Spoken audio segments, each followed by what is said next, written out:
What if I told you that one simple planning tool could transform your path to success and that you only need to fix two very simple things to become the most successful person that you know? My name is Paul Thompson, and I made $980,000 in 1 year wholesaling real estate, and I run a group of thousands of members. I often get asked, how are you able to do so much? You're just in this group all the time. You seem like you're always doing something. And the secret boils down to managing two things. The good news is that it is much, much simpler than most people think. So in order to make $1 million or be successful, whatever you want to define that as, you need to know what to do and then how to plan and prioritize those tasks.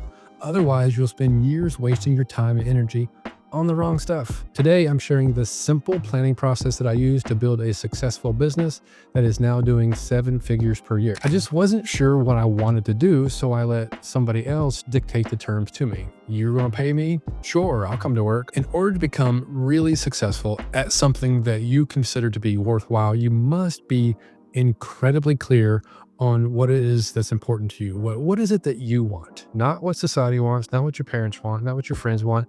Sure, not what your boss wants. What do you want? It doesn't matter how efficient you are if you're not pointing at the right target. One of the best exercises that I ever did to help figure this out is called the freedom diagram. So basically I ask you a couple of questions. How do I choose what skill to invest my time in? What is a worthy goal? And you ask yourself three fundamental questions. Where do you naturally shine? What are you good at? And what do you enjoy doing? What is fun for you? And then what can you do to make money?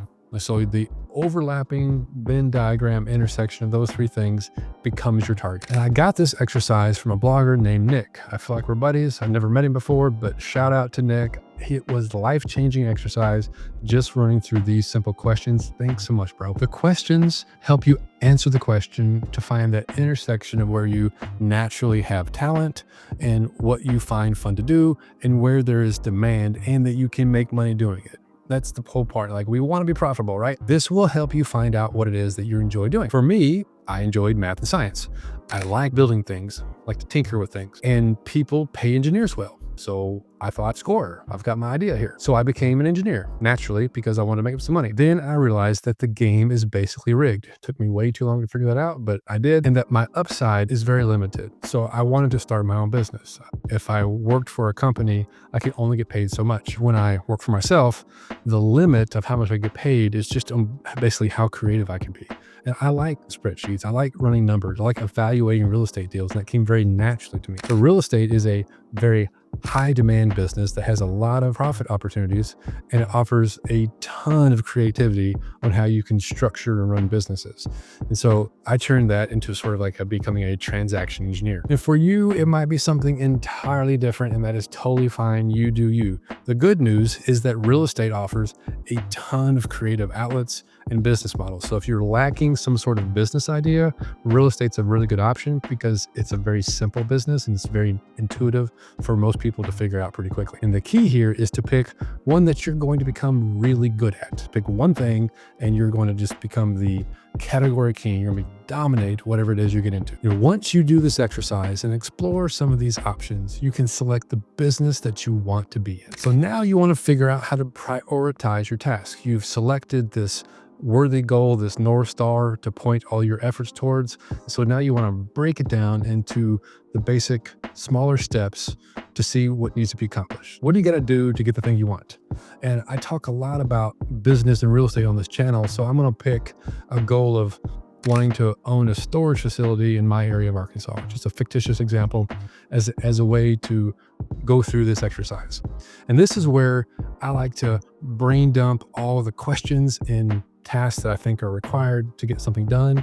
And I just want to put it all on paper. And I just got a journal or a Word doc or Google Doc, whatever you like to use, and just get all those little tiny tasks out of your head, because our brains are really creative, but they're not good at keeping track of things. And at this point, it doesn't matter how you organize it. Just get it out on a sheet of paper, because the next step will be how to organize. Just write out every single task that comes to mind. Go. And so now it turns time to organize the stuff. You want to organize these things into basically 4 different categories. And we use this exercise or this chart referred to as the Eisenhower matrix. It basically maps importance against urgency. So you want to schedule, you want to do something, you want to delete something, you want to delegate something. Look through your list of tasks and think about how closely that they align with your ultimate goal of becoming a millionaire, or creating a business that has $20,000 a month in passive income, or getting the storage facilities in Arkansas, or whatever your example is.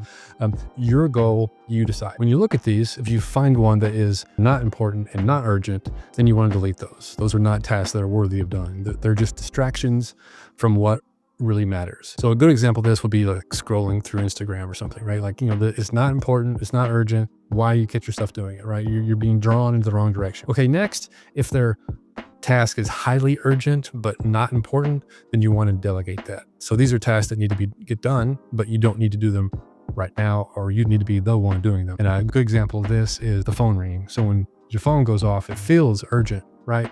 But it's not really that important. And so you want to delegate that to somebody else so that you can do the more important tasks. Now, if something is important but not really urgent, then that's something you want to schedule in your calendar. And you should absolutely do these tasks, but they shouldn't necessarily be done right now. They're not a priority and they're not urgent at the moment, but they're really important to the impact of the company. So you want to schedule that for a time when you can focus on it. Now, if a task is highly important and highly urgent, then that's something you want to do right now. Like it's got to get done. It's super important. Get it done. And now that you've deleted all those time wasting tasks, you've delegated all the grunt work to somebody else that they can do so you can focus on stuff, and you've scheduled your important to-do list, it should be far easier for you to focus on the most important tasks that really have the most leverage and get the most results for you and your business. And this will unlock success at levels that are really hard to fathom. I can't really even put the words to.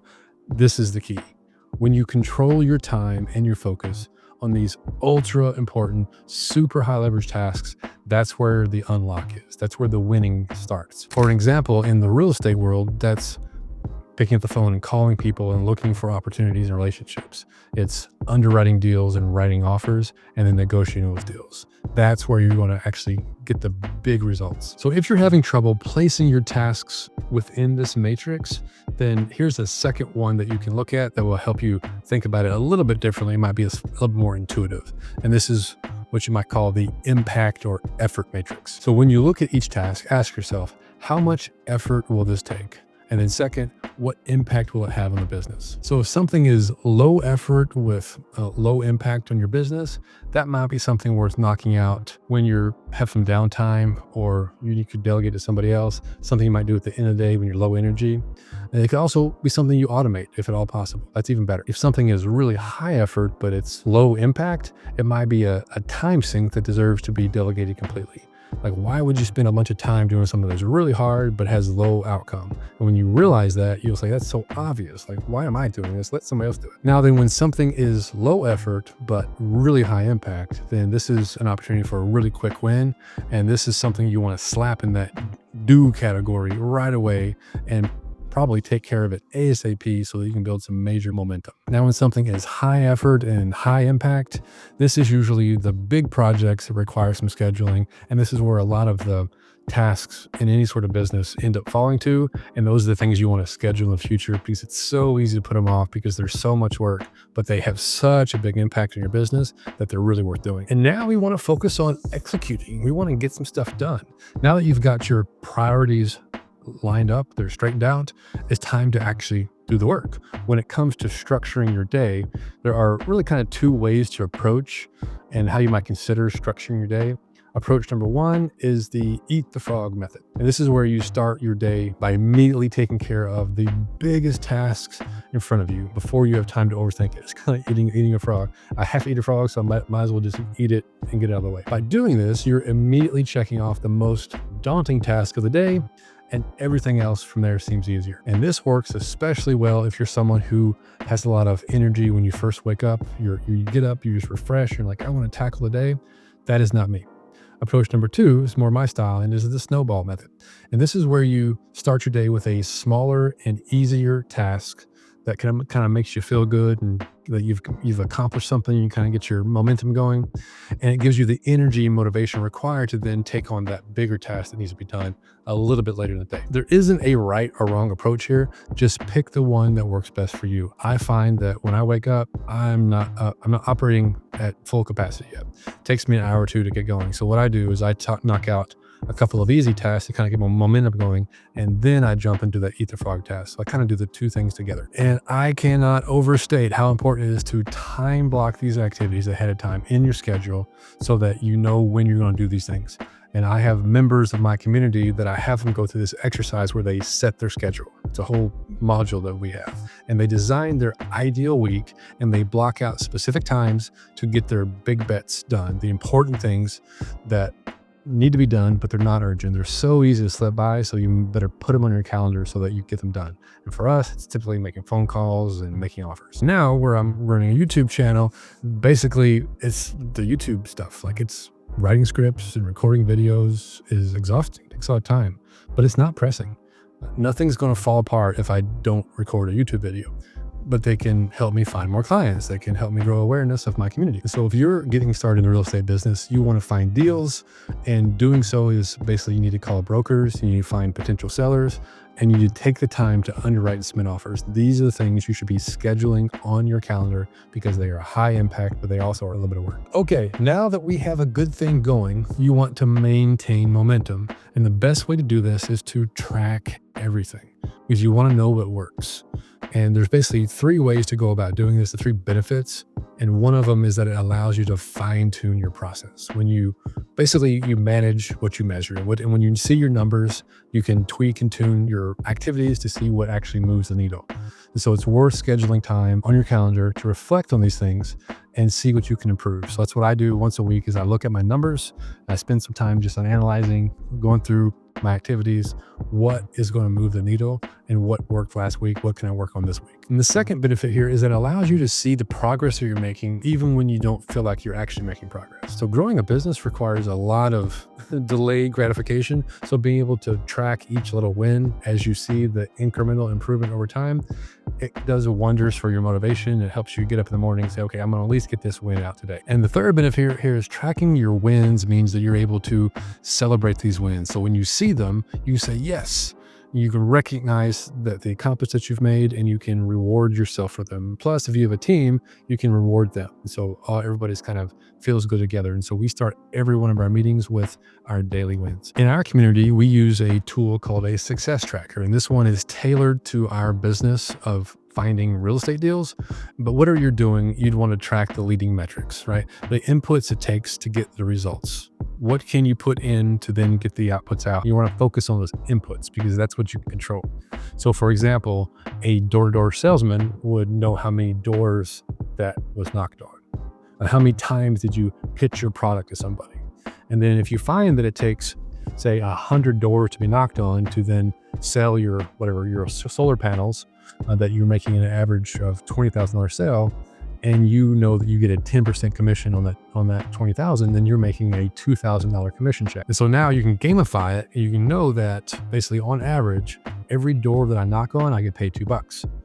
And that's a good way to kind of keep your business, boil it down to the key performance indicator that shows you the result that you want. So in our real estate wholesaling business, we make about $100,000 per deal when we do a deal. So it takes about 50 written offers to get a deal. So we've got to send out a lot of offers to get one of the big deals.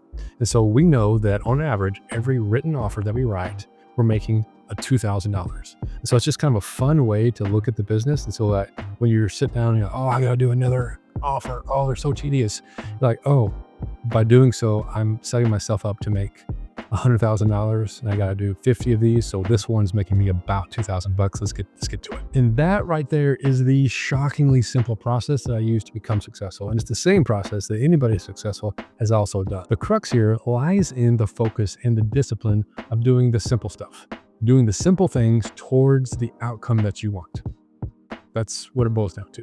I spend so much time optimizing how to be a better engineer and a people manager when I got into management in the corporate world, only to realize that 15 years in that career, I was against the wrong wall. My ladder was up against the wrong wall. And if I did a really, really good job, I really wasn't rewarded that much more compared to somebody else who was doing just a so-so job, sometimes an inferior job. So that's why it's so important to pick that worthy goal, like pick that North Star and go all in on it, but pick that North Star very carefully. Then you figure out the how of accomplishing that worthy goal, the little things that you need to do consistently so that you get the reward that you want. It can be very challenging, but also can be very rewarding, and having tons of upside running your business is, I think, so exciting. If you want to learn more about the lessons that I've learned after 10 years of business ownership in the real estate space, check out the video that I'm dropping right here. And don't forget to join us on our free community where I will show you all about this business and if you want to get involved and how we can help.